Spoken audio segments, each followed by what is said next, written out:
Hello and welcome to Sports Opinion, the weekly sports talk show on Channel 18. That's Public Access TV. My name is Dirk Keller.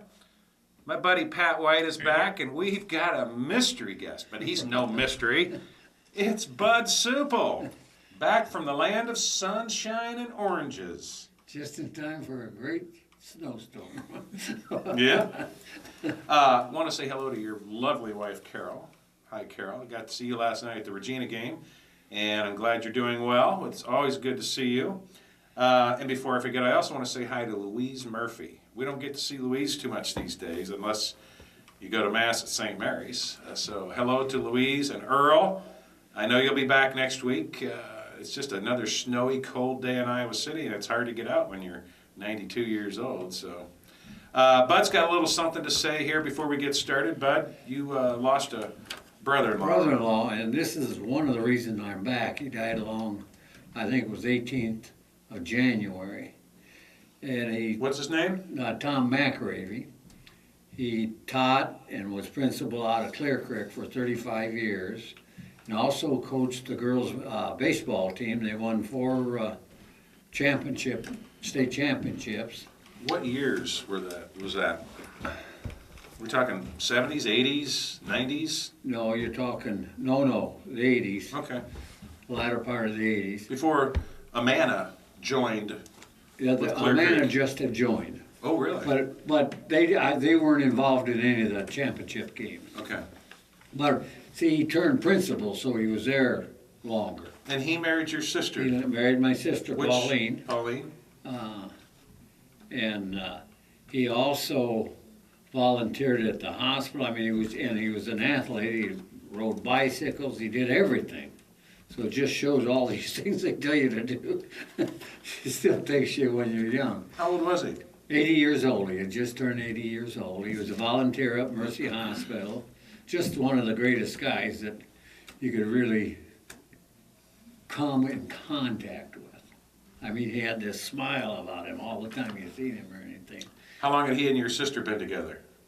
Oh, let's see. I've been married for... You better get this one right. Right, 56 years. So I mean, it is. It was 60 years they were Oh, married. my. Tom was really Mr. Clear Creek when it's in its early days. He was, as the softball coach, he was the start of what eventually became a dynasty and a recognized statewide What a power. program they It was have. Tom's team, and they thought enough of him out there to make him the principal, and he was great for that growing school district. And what it's become today is really pretty amazing. Thank you, Pat. Yeah, well, we want to Very send nice our guy. best wishes to the McAravey family. And it's always nice to acknowledge somebody who's done so much for the community, like Tom McAravey. So thanks for bringing that. Appreciate it. So then, let me finish. Oh, I'm sorry. Then the following week, I had to rush my wife to the hospital, and she had emergency gallbladder taken out. So it hasn't been too good coming back. So are you responsible for the snowstorm? Can we blame Yeah, that? you can blame that on me, right. Why, you son. No. So, but everything's going good, and she come out just perfect. I thought Carol looked great last Yeah, night. She sounded great. And I told her gallbladder surgery these days is a walk in the park compared to what it used to be. I can remember as a kid my grandpa getting his taken out, and he was in the hospital for like a week. Well, Father John told her to stop eating my cooking. I've got a feeling that's not a problem. Seems like you don't do any cooking. I do it all. Do you? Yeah, right. Well, good luck, Carol, in your recovery, and we'd love to have you around longer this winter, but I know you need to get back to the sunshine. So we'll hold the fort down Okay. while you're gone, but we're glad to have you here today, which is signing day. This is National Letter of Intent Signing Day, Wednesday, February, is today the 5th? 4th. And boy, oh boy, did not start out well for the Hawkeyes today. Probably by now you've heard that the star recruit running back from Florida, Karan Higdon, who as recently as this past weekend told the Iowa coaches he is 110% a Hawkeye. This morning at 7 a.m., signed his national letter of intent for the Michigan Wolverines. That is just a gut punch. Well, he must have made the decision significantly ahead of 7 o'clock this morning, or 8 o'clock Eastern time, because his whole family in the signing photo had Michigan gear on. Sure did. And we're talking like 15 people. Yeah, there was a lot of. Well, it's Yeah. very nice that they were all there and supportive of his. Oh, I'm his so decision. happy for them all. It's a product of Jim Harbaugh. Yeah. When Harbaugh took over a month ago or whatever it was, he went out looking for lots of recruits who had verbally committed to other schools, including Karan Higdon. Supposedly, Higdon visited there last week for the Correct. first time. Just last weekend. One story said they sent a private plane down to pick him up in Sarasota and bring him to Ann Arbor. I don't know if that's true or not, but he was obviously persuaded by the champions of the West and their new football coach. And See, I think this recruiting's getting out of line. it really is. I mean, these boys can sign and then switch over. I mean, signing doesn't mean anything. Well, the signing, the actual signature does. Once you do that, you, at least in the Big Ten's case, you Once you do it, but they can't start get a signing scholarship at another. 2 months ago, No, and you no. think you got the, No, you don't sign until today. Right. right. But verbal commitment, commitment. verbal Mhm. commitment. Yep. I don't think they should publish that verbal commitment. Then that gives the coaches that from Alabama to go around and pick out any players they want to. Now, I don't know if That's you, what happened to Piercebacher last year. Yeah. right. He had committed to us and he got picked off by Nick Saban. Yes, he did. And they picked out the top 5 best recruiters this year. And it's the same ones every year and every year and every year. Yep. Ohio State, Alabama. Alabama, Florida. Florida. Even though Ohio State dropped down to 7th. Really? Yeah. Oregon was in there. Well, there was a silver lining to all this bad news, and it was not the way I wanted to start my day. But Pat has come here with some information that as soon as the Hawkeyes learned that they lost Karan Higdon to the evil horde from the east, they came up with another running back. Tell us a little bit Well, about him. turns out we had a plan B, and kudos to Kirk and Seth Wallace is the recruiting coordinator now. I don't ever remember this happening, but by 10 or 10:15, and most of these letters of intent, if not all of them, come in via fax now. So they go to their own school or someplace and fax the signature, and a running back by the name of Eric Graham, 5'10", which is identical to Higdon, 200 pounds, which is 10 pounds heavier than Higdon, also a running back from Alabama. I have forgotten the name of the city. He played last year for some academy, and it looked to me like he was headed for Stephen F. Austin, but he apparently visited here over the weekend, and I assume from the way things fell together that he was in fact Plan B, that they called him after Higdon signed with Michigan. But I've seen film of him already. Have you? Yes. This internet and Twitter is just absolutely amazing. Yeah, Yes, it is. I've seen, he signed at 10:15, and by 11 o'clock when I was looking, here's film of him, highlight film on something called Huddle, which is sure. the internet film service that most college and even high school schools, yeah. coaches use. He's fast. He's listed as running the 40 in 4.41, which is a time comparable to Higdon, who was listed as 4.4. He looked very good, running inside and out, and catching passes out of the backfield. He's listed on the Rivals or Scout Network as a 2-star, but you never know how reliable those are. And he's somebody that we never heard of until he signed this morning. Now, obviously, the coaches had heard of him. So do you think they did this before he went to Michigan? the other lad? Well, my guess is, They just had and a Kirk's doing a press conference this afternoon where I'm sure people will ask him this question, but, you know, as we know, Kirk seldom says very much. But he's developed the skill of answering questions without answering the question. But my guess is, if it's true that he visited here over the weekend, and the reason I think this is pretty reliable, because on Twitter I can see he's commenting on a 10-inch snowstorm. He'd never seen snow like this before. So he apparently was here when the deluge came. And he, I bet that was kind of fun for him. well, Came from that's what he Alabama. said. He said it was amazing. Yeah. He's looking forward to getting back. But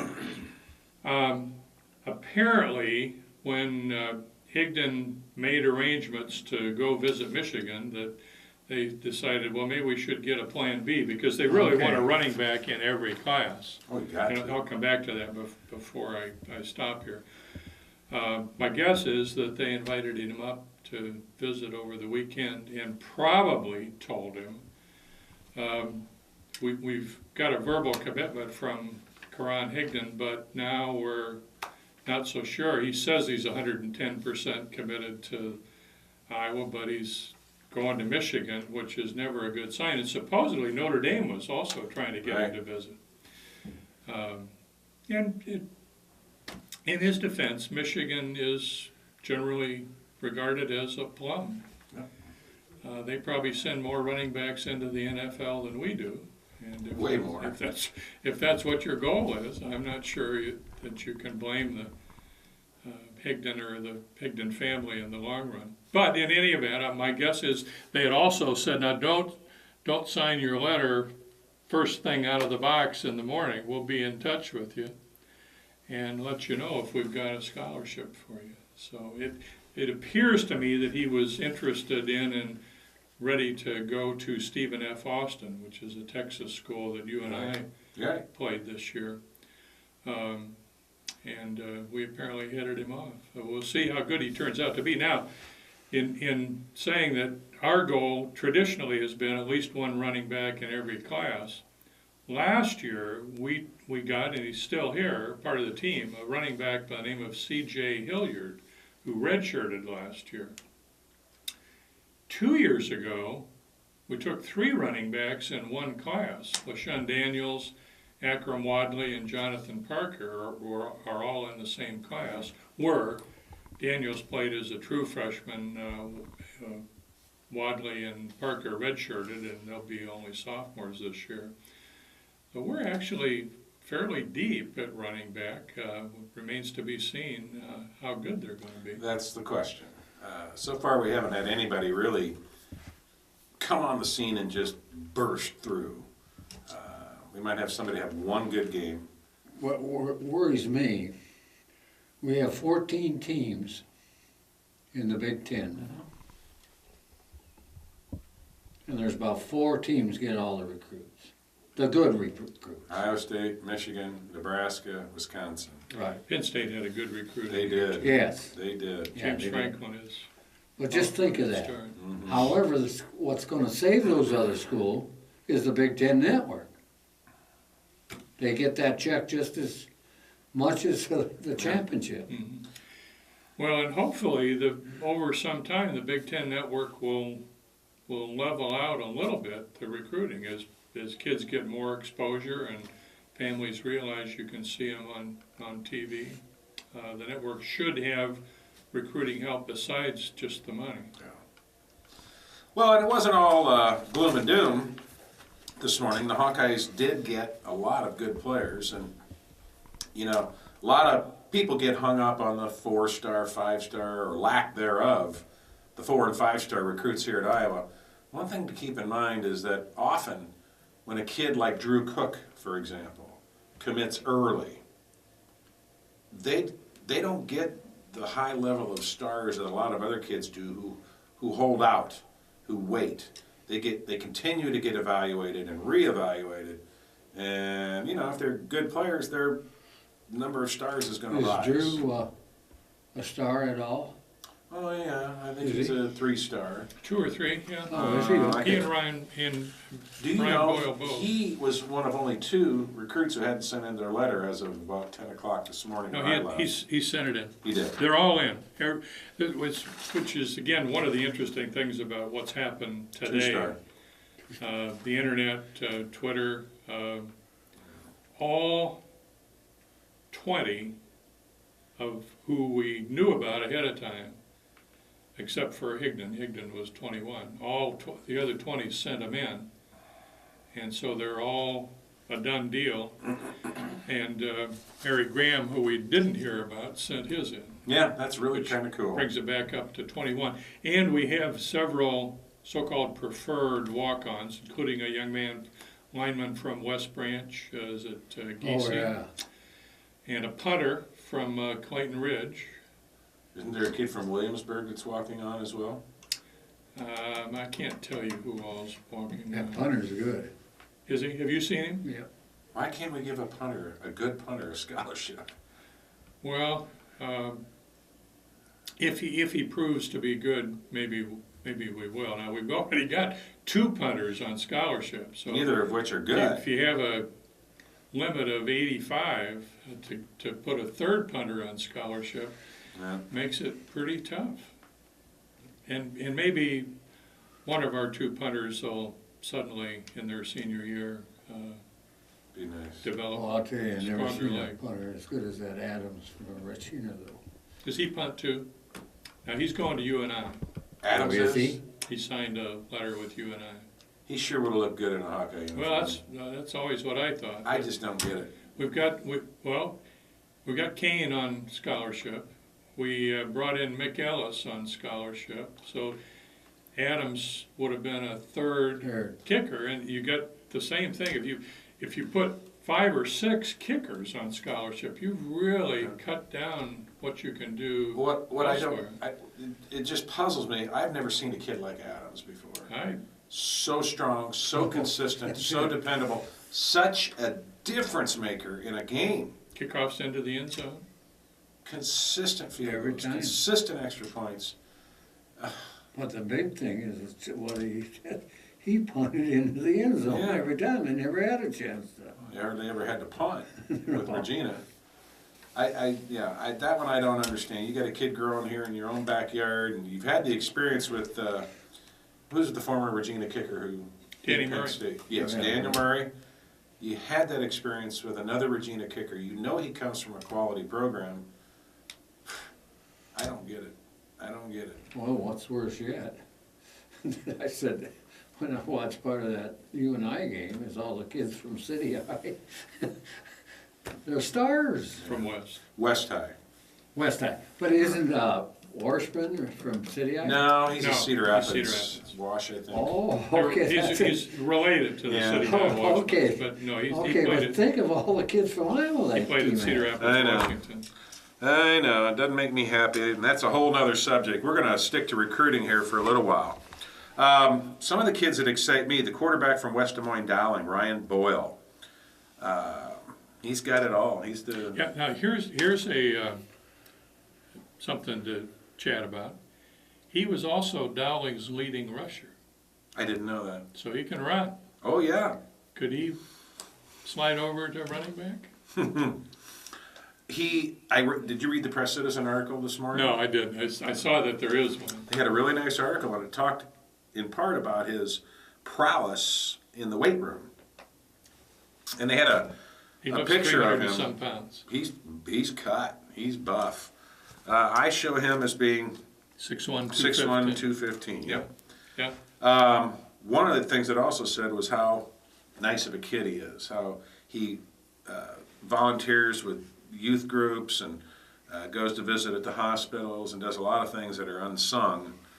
And I just like that about a person. You know, we talking about stars, and I think Boyle and Drew are good examples. I don't know this because I'm not inside the people who put out the stars. But my guess is there's some self-fulfilling prophecy in somebody like Ryan and Drew who commit early. Mhm. And so they don't get offers from Notre Dame or Stanford That's right. or Alabama or Auburn. And I think they get less attention, and therefore they're less likely to be 3, 4. That's exactly right, Pat. That's exactly right.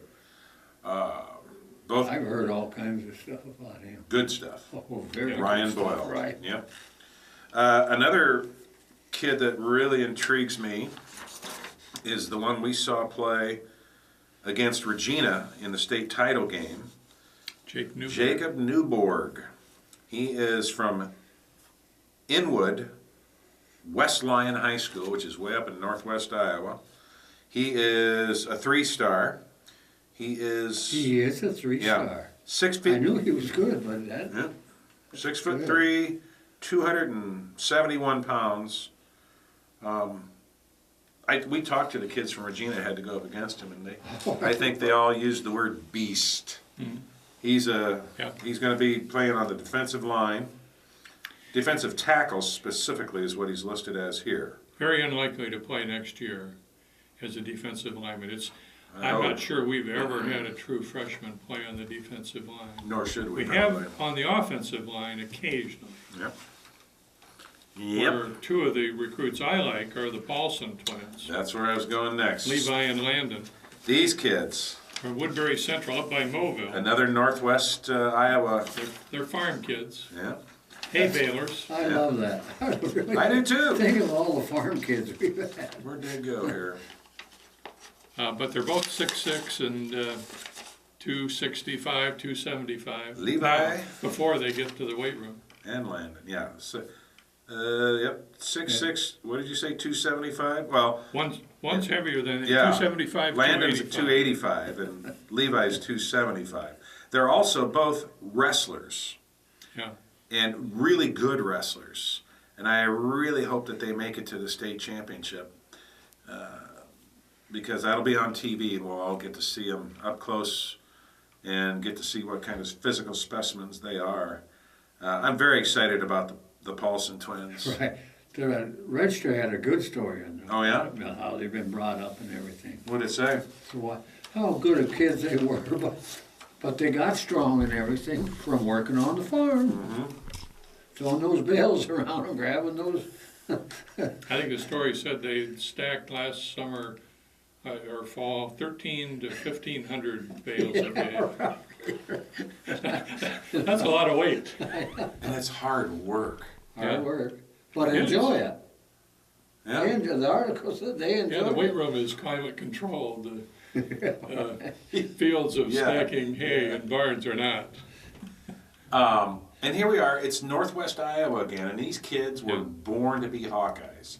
Not Cyclones, not Huskers, because we know the influence of those two programs is pretty strong in northwest Iowa. But these kids were Hawks, and that's the kind of kids you just really want to embrace. And here they are, Moville, Iowa, from Woodbury Central. They were in the same, wasn't Woodbury Central the same class as Regina in football? I think so. I think so too. We have another offensive lineman from the same section of the state, Brett Wachter, 6'5", 265 pounds, who's already in school. There are 3 of them that are already in school. Yeah. Wachter, Brady Rife, and James Daniel. You mean school here? Yeah, That's Brady Reef, Riley's brother brother. of Riley Reef. Mhm. Brady is from Parkston, South Dakota. He measures in at 6 feet 4 inches tall and 215 pounds. He's targeted to play defensive end. So these are kids who will go through spring practice. Right. And particularly Daniels, who's the highest rated recruit we have. He's rated as a 4-star, and center is his primary position. He's the younger brother of LaShawn Daniels from Warren, Ohio. That excites me. It's not impossible that's that me he'll too. be in the 2 deep by the time fall comes. He's the center, but as we know, Austin Blythe slid over to guard this year, and I think his second year. He'll be a senior next year, and so it's. And where's he going to school? He's here. He's here, No, before he was here. Warren, Ohio, He's Ohio, okay. Harding High School. which is Warren Harding's Warren hometown. Harding. Yeah. Yeah. It's just, you read my mind, you're good at that. I was reading that. Wait a minute, Harding, Warren? Yeah. Adrian Falconer is a wide receiver from He's not actually, Leesburg. Warren Harding was not actually from Warren, by the way. He was from Blooming Grove. Is that nearby? Yeah. Near Warren? Okay. Let's see, where was it? Adrian Falconer, wide receiver, Leesburg, Florida. 6'1", 185 pounds. He's a 2-star. Where did he go to school? Leesburg High Leesburg. School. Okay, Leesburg, I know Florida. right where Now, that's at. he's one of, I think, 3 wide receivers, which is a position that historically might have a chance to play as a true freshman. We need speed, we need a deep threat, somebody who can catch the ball. And Falconer, Emmanuel Ogwo, who's from Texas, I believe, and Germanic Smith, who's from Texas. Emmanuel Ogbo is from Ogwo, Mesquite, Texas. One or two of them would be, if you were making up a short list of anybody of these recruits who might play as true freshmen, keep an eye on one of those receivers. Here's another one, not a receiver, but Jack Hawkeye. He's listed as an athlete, which is the same position Drew Cook is listed under. Yeah, they project him as a linebacker. That's what I thought. Jack Hockaday is from Mayroa, Forsyth in Illinois. That's, I was going to say Chicagoland, but that's not right. I don't know where That's a small town high school. He's listed as 6 feet and 205 pounds. Jack Hockaday. And that's his picture right there. Where? high school quarterback, by the way. Yeah, he's another quarterback. Okay. 3-star recruit. So that's a good thing. I'm looking for more wide receivers here, Pat. Well, You there's said just Ogwo. those 3: Germanic Smith, Emmanuel Ogwo, and Oh, Falconer. there's Germanic. Germanic is from Garland, Texas. He's a 3-star. 6'1", 175 pounds. Hopefully, one of these kids is going to break through because we need somebody to break through at wide receiver. It's all there Well, is we to it. really do, and you can assume, I don't have any direct knowledge of this, but you can assume there's some influence there of Bobby Kennedy, who's now our receivers coach. He's And listed as the recruiting he coach was, for he was him. on the Texas staff and Right. has Texas connections. Another kid that's entered, we continue to get players from St. Louis. Yeah, Michael Slater is a defensive end from Chesterfield, Missouri. That's St. Louis suburb. Right. He went to Parkway Central. I think they have Parkway South, Parkway North, and now Parkway Central. 6'3", 265 pounds. He's a 3-star recruit. Again, defensive end. Michael Slater. Well, you know, another thing to classify that I need help on too, but I'm sure the fans out here. What are the stars? What's the highest star? 5. 5.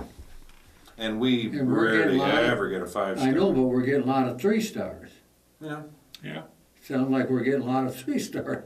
And Yeah. sometimes I rather have the 3 or 4-star than the 5-star. Well, I mean, again, Kirk is generally thought to be a so-called developmental coach, which takes people who are maybe middle of the pack and turns them into all Big Ten or NFL Okay. players. He and his This staff. sounds like a pretty good We class. are not. This class is not ranked high No. by anybody who does Big Ten No. rankings or national One of the rankings. lowest in It's the Big Ten. anywhere from 30 We are? to 50 nationally. We're anywhere from Lower in Indiana and Northwest. I think we're right there. I think we're one of the bottom 3. 8 to 10 is there are 3 ranking services, and I think all of them have us at Oh. 8th through 10th. Well, it's not bottom 3, No. but it's close. Yeah, it's getting down there. Well, close, but if it's 8, it ain't, you got 6. Well, we've been there before. Yeah. Did you mention Nate Vovoda? I did not. Tight Tight end. end, New Lenox, Illinois, Providence Catholic. It's a pretty prominent Yeah, we had a school. player from there. Oh, we've had, several. I mean, from the Catholic school. He's a 3-star. He comes in at 6'5", 215 pounds. So he's going to need to put some weight on. But he will. You can assume at 6'5" that, assuming he redshirts, that he'll be 240, 250 by the time he hits the field. And did you mention Brett Wachter? Yes. From Hartley, Iowa. Where is that? Hartley, Sanborn, Melvin, Northwest. Northwest, okay. Boy, we've really been getting some kids out of there. Have we? Lately. Yeah. And I don't know what they're feeding them up there, but something in the milk. He went to They're big HMS High School. Big boys. I think HMS is Hartley, Sanborn, Melvin. Melvin. All right. Then Nick Wilson is a 2-star out of Dowling Catholic.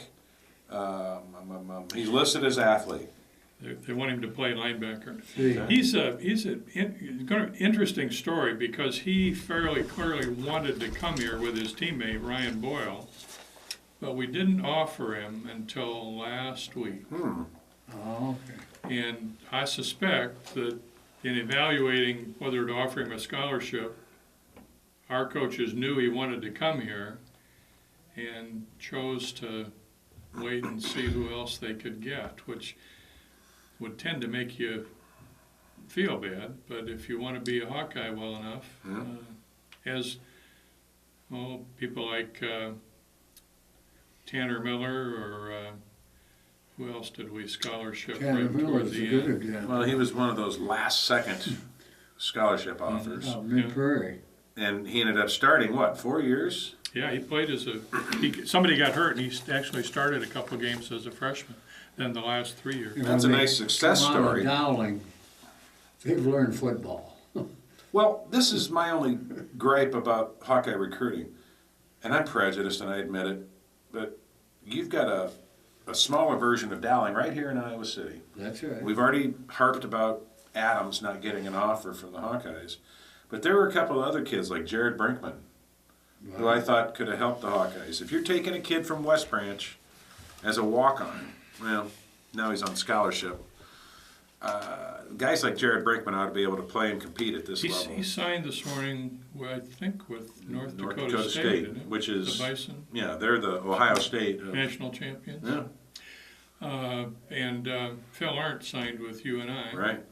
He's another kid. UNI's getting a lot of ball players from the Iowa City area. I think Phil Arndt could help the Hawkeyes. I think he's not only does he have the size and numbers that big schools want, but he's got the coaching pedigree behind him with Marv and all those other There you guys. go, good point. I just think They've that's- learned the game already. Right. They're guys like coming Marv, into it with the right. mentality. Guys like Arndt and Brinkman are going to really come in and give something, add something to their respective programs at UNI and at North Dakota State. Yeah. They're going to be a strong contributor there. Just like Lehman. Yeah. There's another one. It took him a year to get on things, but he helped them out so much Yeah, this he year. is. Now, in defense of the coaches there, we had a lot of tight ends. Yeah. But he was a player. Yeah. We took this year's class of 21, I think includes 7 or 8 Iowa kids, which is very high. Compared to last year, too, Which is especially. probably, observers would look at that and say that's not a good sign when you're that heavily Iowa recruits. But if you go back to our 20 years, Iowa boys have done damn good in the pros. done very well. Well, you have to get the best out of your home state, out of your backyard. And I think we have. Yeah, I do too. I think there's maybe one kid that went to Iowa State that they looked at or wanted to talk to, and maybe did one kid from Iowa go to Missouri or somewhere nearby? We so-called flipped at last minute change coming from Iowa State to Iowa. Mm-hmm. Young man by the name of Anthony Nelson who's from Waukee, Iowa, Okay. 6'7", currently listed at 2. Is he a walk-on? No, he's a scholarshipper. He was the one who was verbally committed to Iowa State, who changed his mind, whose okay. father played here. Oh, I sure. know you We may now. we may be the only team in the country. This won't be true next year, but it'll be maybe true the year after. To have a 6'7" and a 6'8" defensive end, both named Nelson, both played basketball, both from Iowa, as starters. Anthony Nelson is a 3-star defensive end from Waukee. 6 feet 6 inches tall, 210 pounds. Well, my listing was 6'7", 220, so maybe he's grown. Did you add stuff to yours? I didn't. No. No. I You know, didn't. it's always interesting whether these are all accurate. Greg Bruder used to be listed as 6'7". Yeah. He was barely 6'5", Yeah. One other kid, but darn good. Justin Jennings from the Colony, Texas. Yeah, I always thought that was a strange name for a town. yeah, The Colony. yeah. Oh, man. Well, that I get, the amount of colonies. I'm guessing that they didn't have a bunch of little villages that have been there for 150 years down there in Texas. Justin Jennings is a 2-star linebacker who is listed as 6 feet 1 inches tall and 210 pounds. Let's see, we talked about Newborg, we talked about Agua. Garrett Jansen, defensive tackle, a 2-star from Pella. He's kind of a, isn't he a late addition also? Yeah, very, very late additions. Yeah. Probably the same sort of thing. They probably knew he wanted to come here, and we're waiting to Pella see. had good football this year. Pella had a very good team. Yeah, I know it. This kid is listed as 6'1", 250 pounds. Who did Pella play in the state championship game? They started out, I know, with Mid Prairie, really. Yeah, but And then didn't they have a memorable championship game this year? They played somebody, was it Xavier? I think it was. I think I do too. Yeah, and they pretty Yeah. much whooped tar out of Yeah. Xavier. Right. It was Xavier. Yeah. How about that? I remembered something. Yeah, I know. Uh, You turned on the Cowboy. Do we mention Michael Slater? Yes. Yeah, we did, from Chesterfield. We haven't mentioned Angelo Garbett, another linebacker from Texas. Is he a late one too? Yeah. That's what I thought. He's kind of had some buzz early morning Yeah. today. I don't know much about him. I just know he's from someplace in Texas. I don't- and Star. committed I don't have him. a couple of days ago. I don't think I have him. It's Garbot, is that correct? P-U-T-T. B-U-T, Garbett. Oh, here he is. Angelo Garbett, 3-star linebacker from Carrollton, Texas, which is Hebron High School. 6 feet 2, 210 pounds? Yep. Yep. 3-star, did I say 2-star? 3-star. 3-star. But Yeah. I'll take those 3 stars. But you can see in this some emphasis on linebackers, including putting some people at linebacker who weren't linebackers in high school, which recognizes what we all know was one of our defensive weaknesses last year. Now, Good point, Pat. I mean, I think our young linebackers will certainly be better, but it'll be interesting to see if any of these recruited linebackers show up on the 2 deep or on special teams. Special teams obviously are important, and that's one of the places where, again, traditionally, a few true freshmen make their mark. They begin to get acclimated to big-time football and run down the field and knock somebody down. As Hayden Fry used to say, give him a slobber knocker. Yeah. Right. Joe, how we doing on time here, buddy? 20 minutes. 20 minutes. Anything else, Pat, about recruiting? I think that's it. Okay.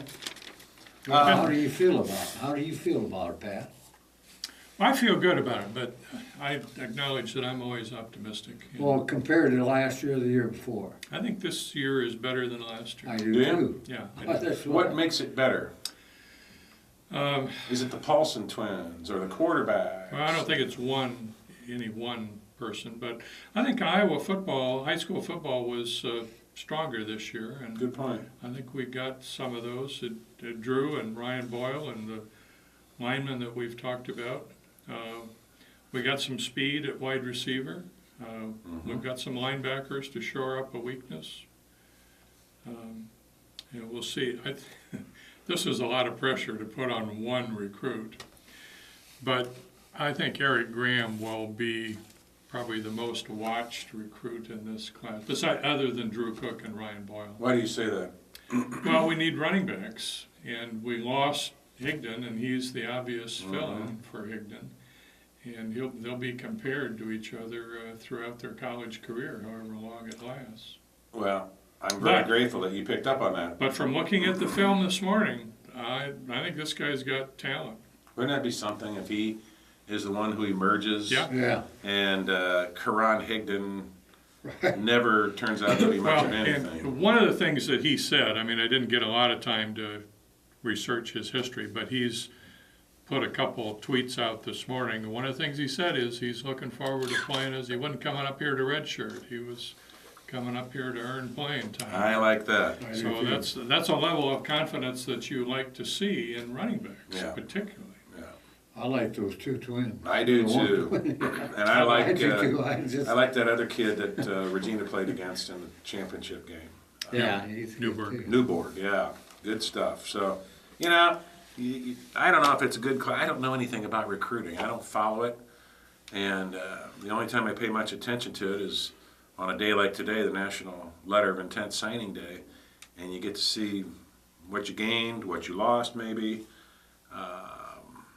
It's to me, it just seems like more of the same. We picked out the best recruits from in-state. And again, we're ranked in the lower half of the Big Ten in terms of recruiting, but that doesn't always mean anything. So, But I'm gonna put you two guys on the spot because this All right. is things that people, and we don't know how to recruit. True or false? of course, it's false. Oh, yeah, it's false. Yeah, We know how to recruit. I think it's pretty clear that the recruiting has not been as strong recently as it has been in the past, and I think that's pretty evident. And why? Why do I say that? Yeah.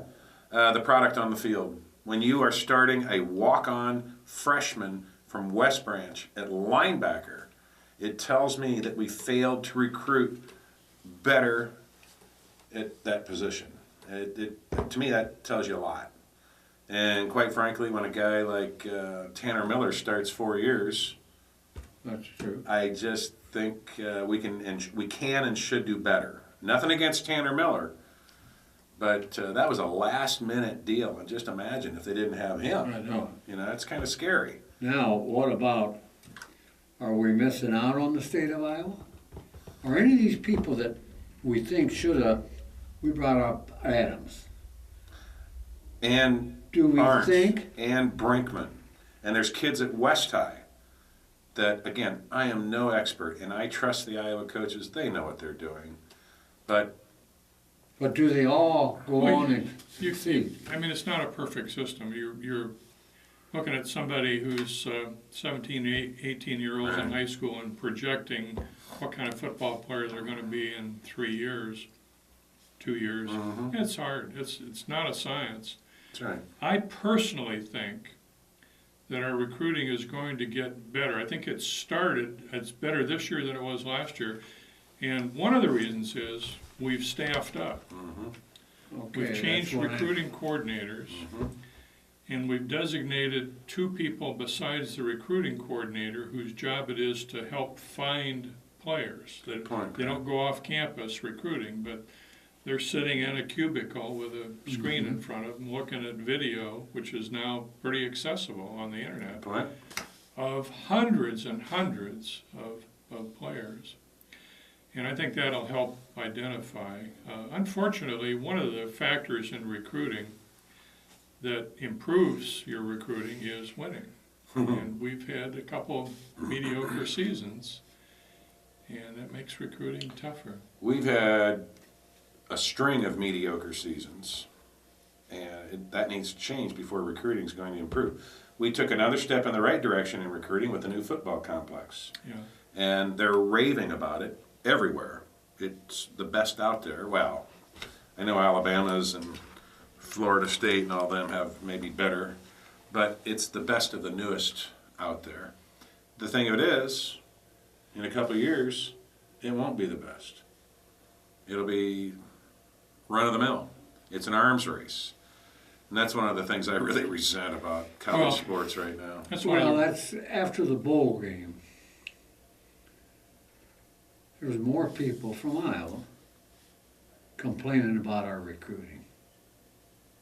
Well, you rightfully think- so. Didn't But think the- that we should get beat that way and all this stuff. Then this morning's news, Tennessee is number 5 in recruiting this year. Southeast Conference, You know, warmer weather makes a difference. it does. 10-inch snows are not what Yeah. kids are dreaming about going to. And they want to play in the national title game. And that's just not on the immediate horizon for Iowa. We have to make the most of what we have, and winning solves a lot. Having a top-notch facility like they just opened helps very much. We'll see what comes. Regardless, we're still Hawk fans.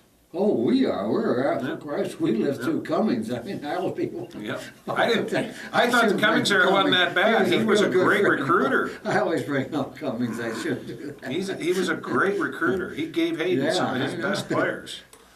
You know, one of the things that I thought about today was signing day. It's a done deal. There'll be a lot of coaches, both in Iowa City and around the country, who will take a pretty deep breath tonight. I and bet. spend some time at home with their family. I bet. They've been busting their rear ends for Yeah. a couple months now. And while we're out, before we leave recruiting, we ought to just mention again what I think is a real need for an earlier signing date. What would the This- good date be? December, sometime like a couple weeks after the season ends, early December, mid-December, 10th For to the semester. 15th. So people could sign and get it over with, and I don't want to speculate what Karan Higdon would or would not have done, but these last-minute flippings are dangerous for the sport, That's right. That's just what because the influences are just make you a little nervous. You don't know what's going on. No, you don't. Especially with SEC teams. Tennessee running back from 7 or 8 years ago, Arian Foster, Oh, I remember that name. admitted last week that he got somewhere between $40,000 and $50,000 from Tennessee See, this boosters is over what- the time he was there. And I don't want Well, to. It's there's a way of life in the SEC, and I wouldn't. that's a risk to the sport. Sure is. It ought to, yeah. It just, Yeah. there are lots of enforcement things that need strengthening. Follow the money. But as long as the NCAA is making money the way they are, they're not going to.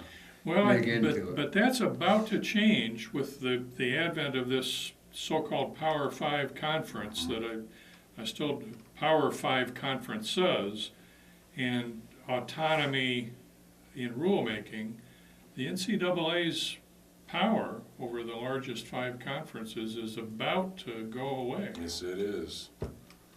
It's going to be real Oh, I interesting to see. see how that all Okay. changes things. And there was just a vote, I won't have this precise, but whatever organization now exists, the Power 5 conferences voted recently on whether to guarantee a scholarship for 4 or 5 years.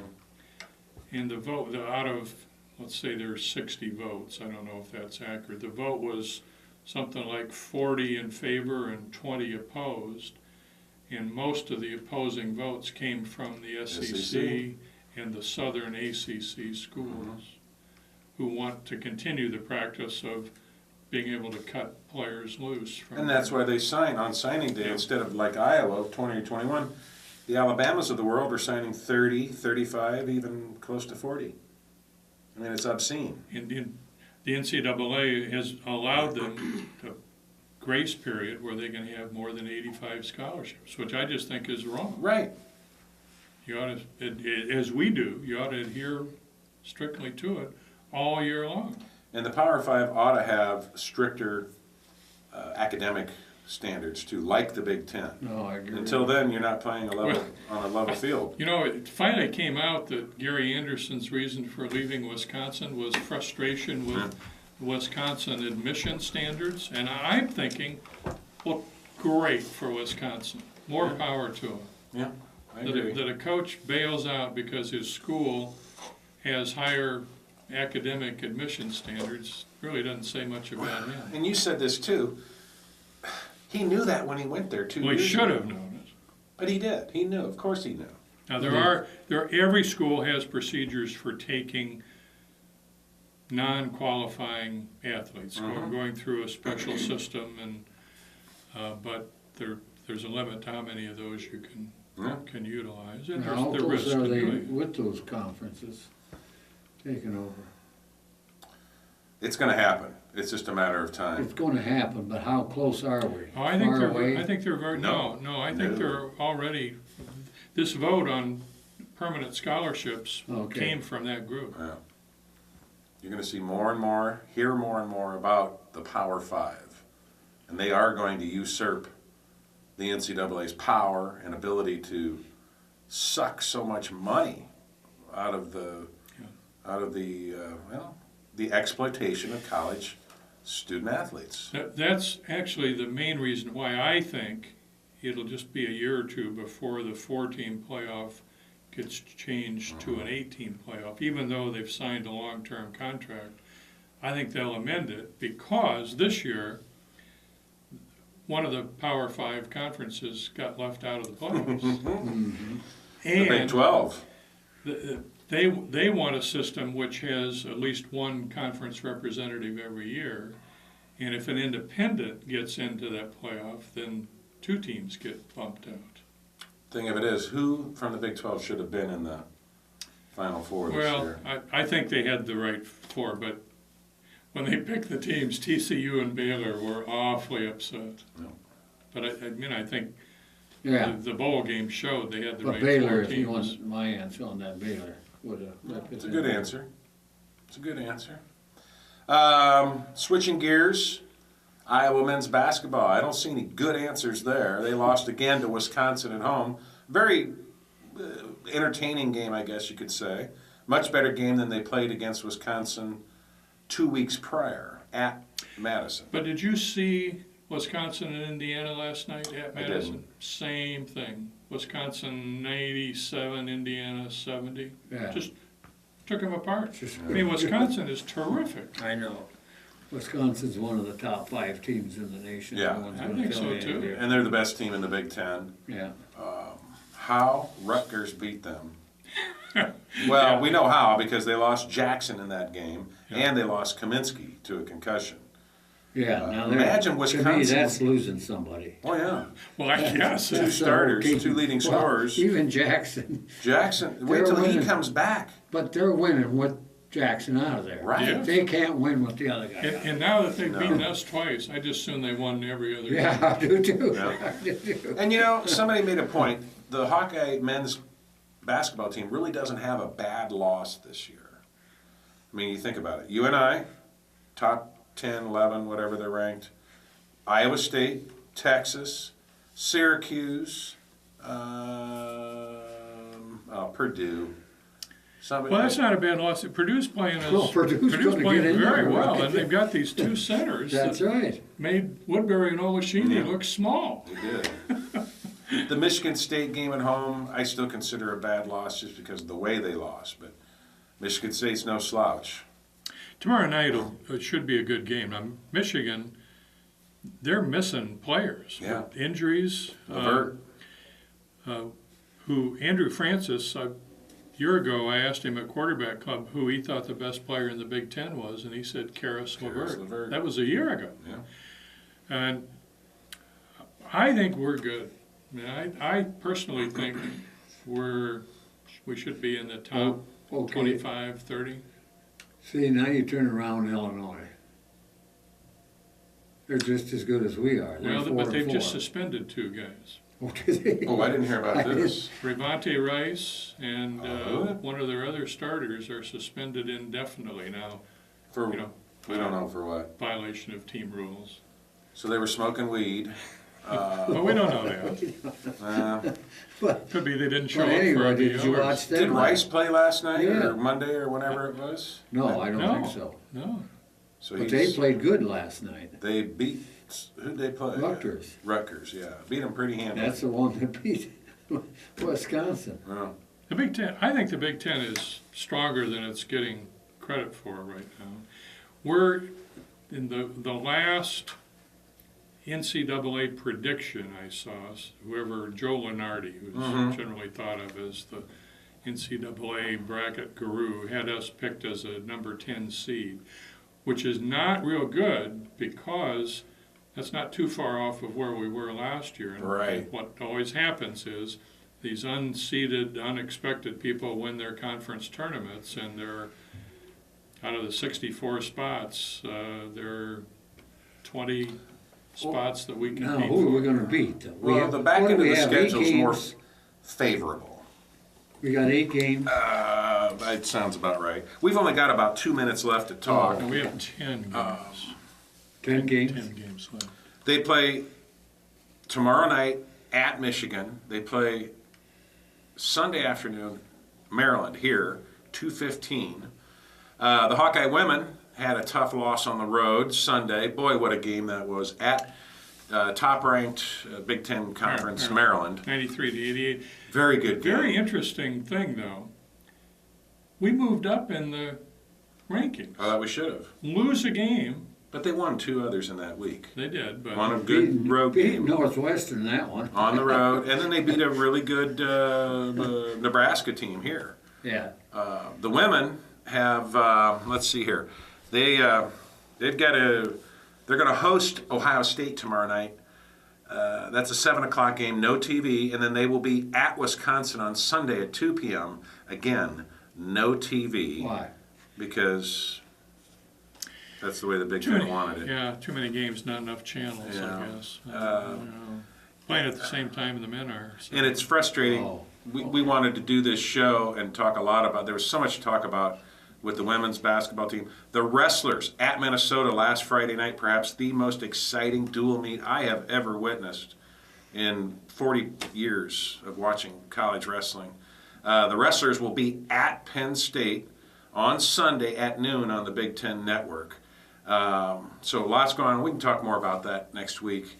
I really want to thank you, Pat, for all the research you did and looking into all the recruiting updates today. I want to thank Bud for being here. He didn't even know until last night that he was going to be on the show. And thank you for doing that. Let us know when you're back in town. Okay. Okay? He was trying to hide. Yeah. Want to thank Earl Murphy for starting this show 26 years ago, the longest running public access TV show in Iowa City. Always want to thank Joe Murphy for all the work he does behind the camera, behind the lights. He makes it all work for us. And we want to thank you for tuning in every Wednesday night at 7 p.m. on Channel 18 or on Sunday night at 6 p.m. again on Channel 18. If you missed that, public access reruns our show a lot during the week because it's so darn good.